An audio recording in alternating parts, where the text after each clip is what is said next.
Hello everyone. I, Ms. Bhavna Danesh Munod, welcome you all in Agricultural Development Trust, Shardabai Pawar, Mahila Arts, Commerce and Science College, Sharda Nagar, Baramati. Hello everyone. Students, last period we were studying about significance of principles of management, and in that we studied 2 points related to significance of principles of management. Now we come to the third point, children, related to significance of principles of management, that is scientific decision. See, scientific in any business organization, scientific decision, if it is taken, it means it is a systematic and balanced decision. Means looking after the whole thing in a scientific manner. When the decision is taken in any business organization, it will be more effective, children, more systematic, more balanced. So, principles train the managers to handle critical situations tactfully. Otherwise, the managers who couldn't handle, say, or to handle critical situation tactfully have to work always with trial and error method. Means, for simple way, I'll tell you, if we take a decision looking after the whole condition and take a decision, it will be always fruitful. But if a manager don't know or he doesn't know how to handle the situation, then that organization may be in loss, maybe in trial and error method. So with the help of management principles, we can get idea about how to analyze the situation, to search alternative option, and then we can wait for the results, children. So here they have told scientific decisions means what? With the help of management principles, we can think, we can know what are the surrounding is telling, then take a decision, then the company will get good results regarding profit or loss. The management should be aware of principles of management, and with their help they can get a good result. This is our third point, children. What is the third point, children? Scientific decision we are studying.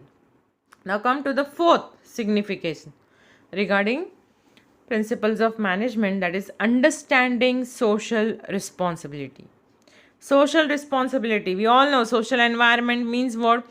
Proper school should be there, hospital should be there, road should be proper, medical facilities should be there, people should get proper treatment. Social environment.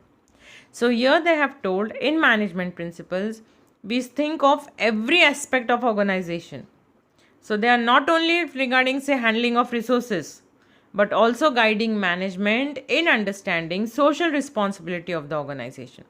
So they can focus, say, on providing quality products, say, at reasonable price, avoiding artificial monopolistic situations in market. Artificial means what? Monopoly, we all know, single seller. So that single seller should not be there in market. Fair competition should be there. Fair salary should be given to the people. Change in environment is there, just take care of that. Healthy working place environment should be made in a company. The staff, the employee should be happy. So this is called as social responsibility. For example, children, a simple example I will tell you. See, recently when I went to a Facebook, I found out that Tata company, the Tata company was the first one for their employees. Suppose lady employees, if a small baby was there, they in their organization made a crush, that is baby care center. Means the ladies who were working over there, they can do jobs also, they can look after their 6 months or 1 year old baby also. So the Tata company was the first organization to have a daycare center children, related to children. So that is what understanding social responsibility means, not only thinking of profit organization, but also thinking of the staff, labor, employee, and also thinking about that daycare center means the child should get educated. Whose child? The labor, the employee's child should get educated. That is understanding social responsibility. Just I am telling you an example. Now we come to the fifth point. What we are studying, children? Significance. So our fifth point over here is what? Encourages. What is there? Encourages research and development. That is R&D. Research and development is also called as R&D. So principles of management, they are telling dynamic it is. Their nature goes on changing along with changes in business world. See, the nature, the rule can change according to the business world. So the over the years they have developed to suit the current need. It enables the managers to bring consistent improvement in them. So management accepts new trends at working place automatically. Now what we are studying, children? Fifth point related to what? Significance. That is called as what? Encouraging research and development. That means encouraging R&D. That means this R&D, that is development, whatever research work is there, whatever new things are there, it should be there in principles of management. Managers should adapt new things easily, do more innovative ideas, new trends, new things, whatever things are there, automatic machines, any new ideas, any new concept, let them arrive in the organization. Accept the challenges in the business world, make a change. Over the years have developed skills, talented labor, skilled laborers, improve them, be all-rounder. Is this encouraging research and development will increase the efficiency, the smooth functioning of an organization, and it can expand the business. So that is the fifth significance point, children. What? Encouraging research and development. Now why to encourage research and development, children? Because it helps the management to work more smoothly. Now management also can modify the principles. They can change the principles according to the situation, according to what market is telling. So when training is done, research and development process is there, scientific decisions are taken, it will definitely help in growing and developing any organization. So they have told that R&D department always works on finding new techniques in the field of production, finance, marketing, human resources, etc. children. So this is what? Research and development. Now come to our sixth point. Sixth point is what? Helps to coordinate and control. Now see, principle of management already we have studied this point.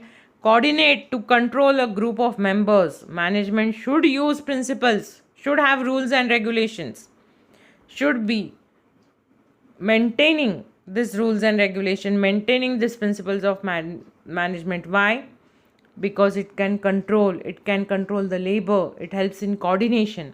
See, to coordinate, it is very challenging to create coordination, cooperation among different types of employees will be there. Every employee will be different in behavior. Everyone will be having different departments. So very difficult for management to keep a manager to keep all those group of people in a team. So these principles of management can help them to control. If rules are made, those 10 members can be controlled. For example, see, 10 people are there working in a company. Every people will have their own attitude, own behavior. So when we are there, we are having, or we want that 10 people to do one task, what we will use? We'll use all the rules and regulations, will follow principles of management. So these people will work according to that. So this is what? Coordination and control should be there. When it will happen? When the principles of management are used by managers. Systematically using principle of management, it will help in coordinating and controlling those 10 people. So to do a teamwork, it is not very easy, children. It is that the leader, whatever the teamwork will be there, say for example, cricket team only, consider a captain to hold those 10-11 players, to make them. Now suppose, for example, if any cricket match, say 5 overs are left or 5 balls are left and 20 runs are remaining, or say they don't want that this particular whatever opposite team will be there, they should not do 20 runs, what the captain will do? He will encourage people, he will use principles of management, he will tell them to use different techniques, he will change the fielding, he will change the bowler, he will do whatever at that position, whatever he wants, the decision will be taken, but he will follow principles of management. Then only effective result will come. So here helps to coordinate. So using these principles of management, the captain can control those 10 players. Those 10 players having different behavior, different attitude, but during work time, they will all be one. During playing the cricket game, they all will be one. Why? Because they have one target in mind, that we have to win the game. So these principles of management, 6th point is what? Helping in coordinating and controlling children. Now come to the 7th one, that is develops objective approach. Now 7th significance point we are studying children, that with the help of various principles of management, one can develop an objective approach. Managers can identify the business opportunities, root causes of the problems in correct number, and they can provide appropriate situations or solutions on it. So it builds confidence in the minds of the management. So see, these principles of management is so much useful for the managers in any organization, children. It builds confidence among the managers. It identifies the business opportunities, what are the problems, what situations we can do, how we can handle very critical situation, how we can solve this problem in a correct manner, which technique we will use, which method we will use. So this all can be studied by the manager with the help of principles of management. So our 7th significance point, children, is developing an objective approach. See students, I'll just repeat again. We have studied till how much? 7 points. So the first 2 was what? Provide useful insight to manager. That means manager can have a view. Whatever situations are coming, they can handle. Then it also helps in efficient utilization of resources, children. Then the third we saw, use scientific decision, take scientific decision, understand the social responsibility. It encourages in R&D, that means what? Research and development. Then 6th point we have seen, it helps us to coordinate and control. 7th point we seen, it develops an objective approach, children. So these are what? 7 points related to what? Significance of management. Now we'll come to our next point, theories of management. And already we studied at first part, that is Henry Fayol's 14 principles of management. That is our first theory of management, children. Henry Fayol, 14 principles of management.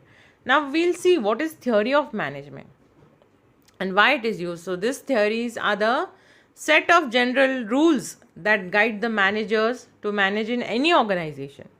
So theories are an explanation to assist employees to have an effective business goals, to implement effective rules, and to achieve the target, children. So the management thinkers, they have given various management thinkers name, that is Frederick Winslow Taylor, Alton Meow, and Henry Fayol. So these are various authors say who has introduced this management thinking, management principles. Who? Taylor, Alton Meow, and Henry Fayol. So they have introduced various theories and they have given different approaches. So these theories are applicable in all type of organizations, children. Every organization use these theories, use these innovative techniques, their strategies. Every modern management is following their theory. Why? So that there will be smooth and effective work in any organization. So organizations, workforce, and society are facing same common problems such as centralization, say, authority, stress, low motivation, environmental issues are there, behavioral problems are there of the employees, health problems are there, work-life balance are there, accountability is there to manage accounts. There are various related problems to organization. So these theories of management is helping the organization to solve, to have a solution from the problem. Whatever issues are there, study the theories of management, use their principles, use their rules, and then follow in any organization so it can be more effective, children. Now we'll come to this Frederick Winslow Taylor's scientific management, children, theory.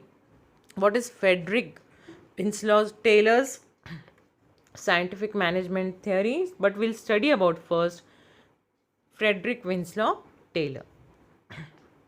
Now see, The first published, they have told, in 1911, The Principles of Scientific Management by the American mechanical engineer and efficiency expert Frederick Winslow Taylor. His highly influential study on industrial organization and management theory, Taylor is often referred to as father of scientific management. See what Taylor, if you can see in the picture, children, the book picture, that is, Taylor has introduced this principle of scientific management book in the year 1911. Then the Taylor is also been told as father of scientific management, and his approach to decision making and management to optimize efficiency is often referred as Taylor's principles of Taylorism. It's not Taylorism, it's Taylorism. So, the impact on the field of the business strategy of Taylor's work is undeniable, and his legacy continues to inform and guide the study of industrial engineering and management methods, children. So, Taylor argued that the application of scientific principles and research methods to coordinate industrial enterprise, also it told us that it would create a system that all parties will be getting benefit from that, including the employer, the worker, and society at large. So the goal of Taylor's approach was to secure both the maximum prosperity for both the owner and for each employee by using what? Proper scientific training methods. So this focused on developing individual skill to its greater effect. So Taylor also encouraged the use of incentive programs to motivate, increase effort and efficiency, children. So the principles of scientific management remains a truly lasting and important work of management science. Over the century, it was published. So the main important point what you will remember from your children, that the book, that is the Principles of Scientific Management, you can see it was written by Professor Frederick Winslow Taylor in the year 1911.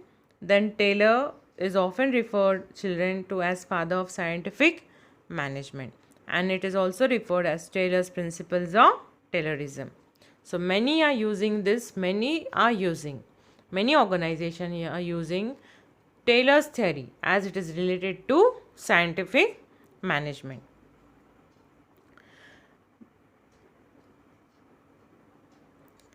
So Taylor also was born in 1856 till 1950. He was an American who started his career as a machinist in Midvale Steelworks, Philadelphia, and gradually through his hard work and progress rose to the position of the chief engineer, children. He introduced his observations and experiments based on scientific data.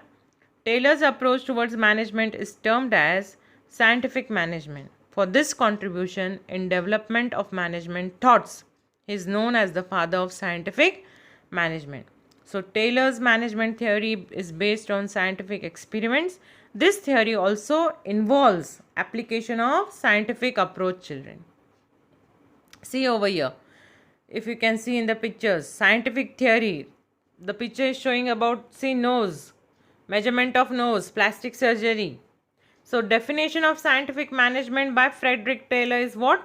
Scientific management consists of knowing what you want men to do exactly and seeing it that they do in the best and cheapest manner, children. So what they are telling, scientific racism means Taylor, whatever theory Taylor has introduced, it is dependent on scientific principles, scientific measurement, scientifically.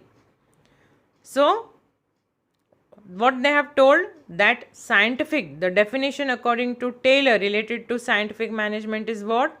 Scientific management consists of knowing what you want men to do exactly and seeing at whatever they do, it will be in best and effective manner, children. Whatever they do. So that is Taylor's definition related to scientific management.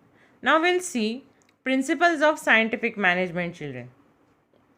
What we are seeing, principles of scientific management. So these principles of scientific management are as follows. The first part we will see, that is science, not rule or thumb.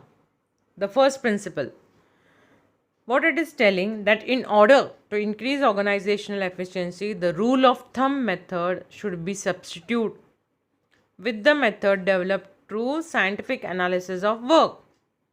See, the rule of thumb decisions are based on personal judgments of the manager. So Taylor insisted upon scientific method for every small work. This principle is concerned while selecting the best way of performing a job after scientific analysis of that job and not by trial and error methods. Standard required time and standard output should be defined by the manager. This will help in saving time and human energy, and it will result into expected standard output. So according to Taylor, even a small production activity like loading iron sheets into boxcars can be scientifically planned. Very simple this is. What the first point is telling us, children? That use of science, not rule of thumb. Use of science means what? Whoever employees are there, whatever they are doing, that work should be scientifically based. Planned in this way, what time the employee will come and what time they will go back to home.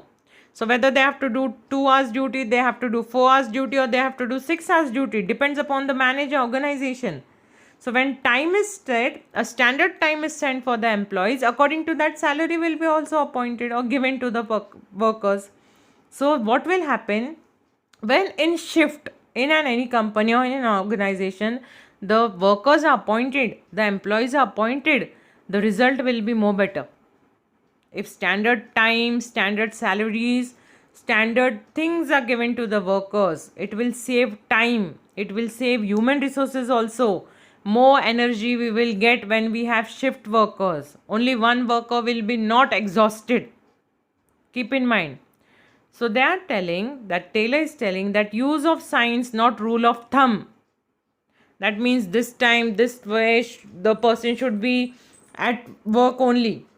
No, have a standard time, standard salary, appoint the job or appoint the workers in shift. When you appoint a workers in shift, you will get more best results, children. So that is what? Science, not rule of thumb. Then the second principle regarding Taylor, that is principle of scientific management, children, harmony, not discord. Now what is this? According to this principle, children, we are studying about second one, that is harmony, not discord. According to this principle, there should be harmony between the employees and management. Harmony, that means concern should be there, coordination should be there between the staff, employees as well as the management, because this coordination will help in minimizing conflicts between them. So perfect understanding between employees and management will be very helpful in creating healthy work environment, children. To achieve the desired goal, to achieve success in organization, in any organization, we should think about achieving how we will achieve our target in best way, how we can get work done through employees in the best way, because it will bring prosperity. When employees are happy, when employees are satisfied, and even the management is satisfied, that particular organization is always in profit and prosperity, children. So the second point what Taylor is telling us, that be harmony, not discord. Don't be a strict general, don't be a strict boss. Harmony, there should be a coordination between employee as well as the management, because if employee takes care of management and management takes care of employee, sure that particular company, that organization will always be in prosperity, will always be successful. So in this lecture, we will study only 2 principles of management. Next lecture, children, will continue with other points. Thank you.